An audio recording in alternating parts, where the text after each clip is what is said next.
అందరికీ నమస్కారం అండి. అందరూ ఎలా ఉన్నారు? మనమందరం బాగుండాలని కోరుకుంటూ మన లైఫ్ టేల్స్కి స్వాగతం చెబుదాం. ఈరోజు మన కథ పాడే పిశాచం ఆడే పిశాచం. చిదంబరానికి కంట్లో పూలేసి చూపు పోయింది. నిత్యానందానికి పుట్టుకతోనే చెముడు. ఇద్దరూ పెళ్ళిళ్ళు చేసుకుని యాచక వృత్తిలోనే పెళ్ళాలను పోషించుకుంటున్నారు. వాళ్ళ ఊరికి 10 ఆమడల దూరంలో రంగనాయకుల గుడి ఉంది. అక్కడ ప్రతి సంవత్సరం పెద్ద ఎత్తున స్వామివారికి ఉత్సవాలు జరుగుతాయి. కొండకి తమ ఊరికి మధ్య ఉన్న చిట్టడివి దాటి చిదంబరం నిత్యానందం కూడా ఆ ఊరి మీద 4 రోజుల పాటు ఉంటారు.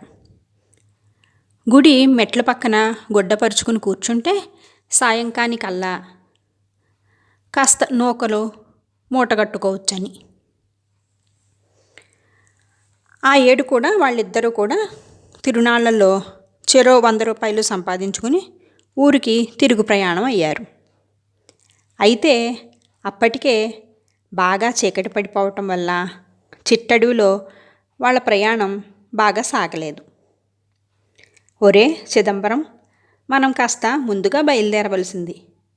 దారిలో పాము పుట్ర, అర్ధరాత్రి అయినాక అడవి దాటకపోతే చాలా చిక్కుల్లో పడిపోతాం అన్నాడు నిత్యానందం చుట్టూ ఉన్న కటిక చీకట్లోకి భయంగా చూస్తూ. చిదంబరం కూడా అవునన్నట్లుగా తల ఊపి నిత్యానందం చేయి పట్టుకున్నాడు. ఇద్దరూ వేగంగా నడుస్తూ ఉన్నారు. కొంత దూరం వెళ్ళాక హఠాత్తుగా ఒకచోట పెద్ద కోలాహలం రేగింది.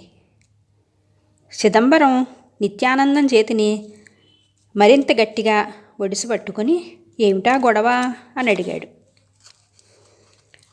అప్పటికే నిత్యానందం ఆ కోలాహలానికి కారణమైన పిశాచాలను చూసి నిలువున వణికిపోతూ ఉన్నాడు.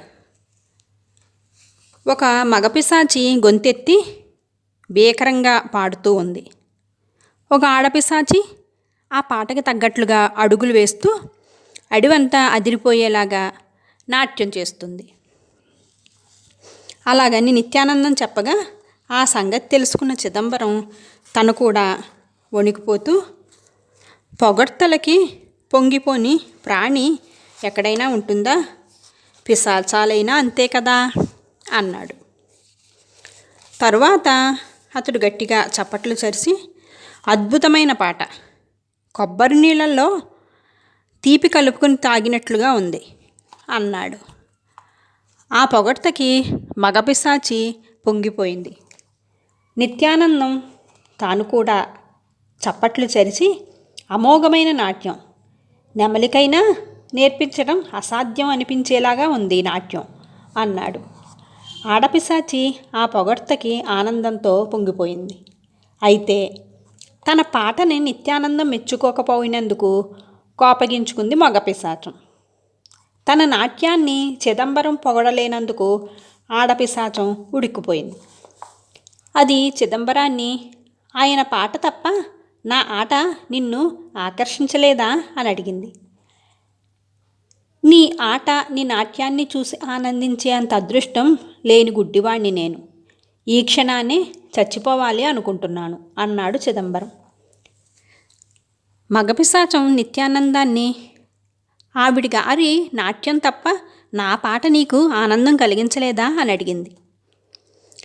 చెవిటివాడైన నిత్యానందానికి మగపిశాచి ఏం మాట్లాడుతుందో అర్థం కాలేదు. చిదంబరం కల్పించుకుని, ఈ చెవిటి మాలోకానికి పాట పసందుగా ఉన్నది లేనిది కూడా ఎలా తెలుస్తుంది? చెవుడు వినిపించదు అని చెప్పాను. ఆ జవాబుతో పిశాచాలకి వాళ్ళల్లో ఒకడు గుడ్డివాడు, రెండోవాడు చెవిటివాడని తెలిసింది. ఆడపిశాచి చిదంబరం కళ్ళల్లోకి చల్లటి మంచులాంటి గాలిని ఊదింది.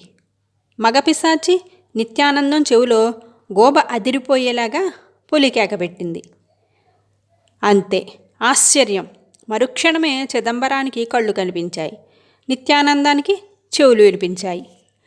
మళ్ళీ మగపిశాచి పాట అందుకుంది. ఆడపిశాచి నాట్యం ప్రారంభించింది. కంపరం పుట్టిస్తున్న వాటి ఆటపాటల్ని మరింత కొంతసేపు మెచ్చుకొని పొగిడి ఇద్దరూ సంతోషంగా వాళ్ళ ఊరికి దారి పట్టారు. వాళ్ళు అలా ఊరు చేరుకునేసరికి బాగా తెల్లబారిపోయింది. వాళ్ళ ఇళ్ళు పక్కపక్క వీధుల్లోనే ఉంటాయి. చిదంబరం కళ్ళు మూసుకుని నడిస్తే తప్ప తన వీధిలో ఇంటిని గుర్తించలేకపోయాడు. చిదంబరం తలుపు తట్టేసరికి చాలా అనాకారిగా ఉన్న స్త్రీ ఒక ఆమె వచ్చి తలుపు తెరిచింది. చిదంబరం ఆమెకేసి యావగింపుగా చేదరింపుగా, చింతామణి అనే ఆవిడ ఇల్లెక్కడా అని అడిగాడు. చింతామణి చిదంబరానికి భార్య. తలుపు తెరిచింది ఆవిడే. భర్తకు చూపు వచ్చిన సంగతి తెలుసుకుని ఆమె ఎంతో ఆనందం చెందింది. నేనే చింతామణిని, నీకు కళ్ళు వచ్చాయనే ఆనందంలో నా నోట్లోంచి మాట రావటం లేదు అని అంది. ఆ అనాకారి స్త్రీ తన భార్య అని నమ్మలేకపోయాడు చిదంబరం. అయితే తన కంఠస్వరాన్ని బట్టి ఆమె తన భార్య అని తెలుసుకున్నాడు. ఇంతకాలంగా ఆ వికారి మనిషితో తాను కాపురం చేసినందుకు ఎంతో అసహ్యంగా కంపరం పుట్టుకొచ్చింది. కానీ భార్య ఈ శుభవార్తని ఇరుగు పొరుగు వాళ్ళకి చెప్పేందుకు పరుగు తీసుకుంటూ వెళ్ళింది. ఇక నిత్యానందం దగ్గరికి వచ్చేసరికి తన ఇల్లు చేరి 1-2 సార్లు తలుపు తట్టాక వస్తున్నా వస్తున్నా అన్న కరుకైన మగ కంఠస్వరం వినిపించింది. ఏదో మగ కంఠం వినబడుతుంది, ఎవరొచ్చారు అని అడిగాడు నిత్యానందం భార్యని. భర్తకి చెవుడు పోయి మాట వినబడుతున్నందుకు పొంగిపోయిన భార్య కాంతం, దేవుడి దయ వల్ల నీకు చెవులు బాగానే వినపడుతున్నాయన్నమాట, నా గొంతు తీరే అంతా అని చెప్పింది.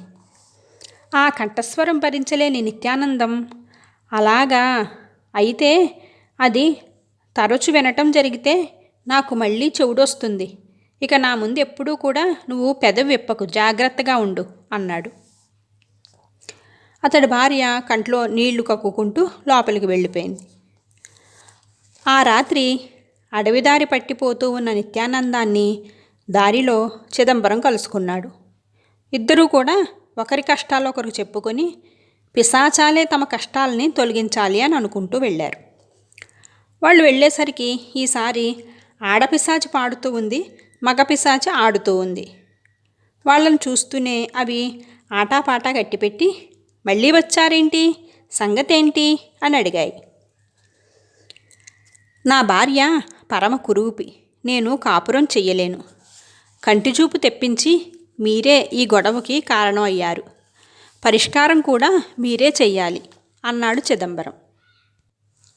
మగగొంతు ఉన్న ఆడమనిషి అన్ని అరిష్టాలకు కూడా కారణమవుతుంది. నా భార్య గొంతు నేను భరించలేను, మీరే ఏదైనా దారి చూపించాలి అన్నాడు నిత్యానందం. పిశాచాలు తెల్లబోయి ముఖాముఖాలు చూసుకుని, ఇన్నాళ్ళు వాళ్ళు మిమ్మల్ని ప్రేమగానే చూసుకుంటున్నారు కదా అని అడిగాయి. అవును, ఇప్పుడు అలాగే చూస్తున్నారు. ఎటొచ్చి వాళ్ళ రూపం, కంఠస్వరాలే చిరాకు కలిగిస్తున్నాయి అన్నారు చిదంబరం, నిత్యానందం. ఇంతవరకు మీకున్న లోపాలను వాళ్ళేం పట్టించుకోకుండా ఎంతో సంతోషంగా ఆదరంగా మిమ్మల్ని చూశారు. వాళ్ళ మనసులు ఎంత మంచివో ఆలోచించి చూడండి అని చెప్పింది మగపిశాచం. ఆ మాట నిజం కావటంతో ఇద్దరూ కూడా ఏమీ జవాబు చెప్పలేకపోయారు. అప్పుడు మగపిశాచం, శారీరకంగా ఉండే లోపాలు సరిదిద్దుకోలేనివి, అవి ఉన్నవారిని అసహించుకోవటం క్షమించరాని నేరం. జీవితం అంతా కలిసి ఉండవలసిన భార్యాభర్తల మధ్య ఉండవలసింది ప్రేమ, ఒకరిపై ఒకరికి ఆదరణ. మీరు మీ భార్యల అందచందాల్ని కాకుండా వాళ్ళ గుణగణాల్ని గౌరవించడం నేర్చుకోండి అని చెప్పింది. ఆ మాటలతో నిత్యానందానికి ఆ క్షణంలోనే తన చెవుడు పోయినట్టుగా అనిపించింది. చిదంబరం అప్పుడే తన గుడ్డితనం పోయినవాడిలాగా పిశాచాలకేసి ఆప్యాయంగా చూశాడు. ఇద్దరూ కూడా పిశాచాలకు వంగి వంగి నమస్కారం చేసి, మాకు సరైన బుద్ధి వచ్చేలాగా చెప్పినందుకు బతికి ఉన్నంత వరకు కూడా మీకు కృతజ్ఞులుగా ఉంటాం అని అప్పటికప్పుడే ఇంటికి దారి పట్టారు. కథ సుఖాంతం. Thank you for watching guys. Friends, మన కథను లైక్ చేయండి. మీ సలహాలు సూచనలు కామెంట్ చేయండి. ఇంకా ఇలాంటి మరెన్నో మంచి కథల కోసం మన ఛానల్లోకి వెళ్ళి చూడండి. Thank you.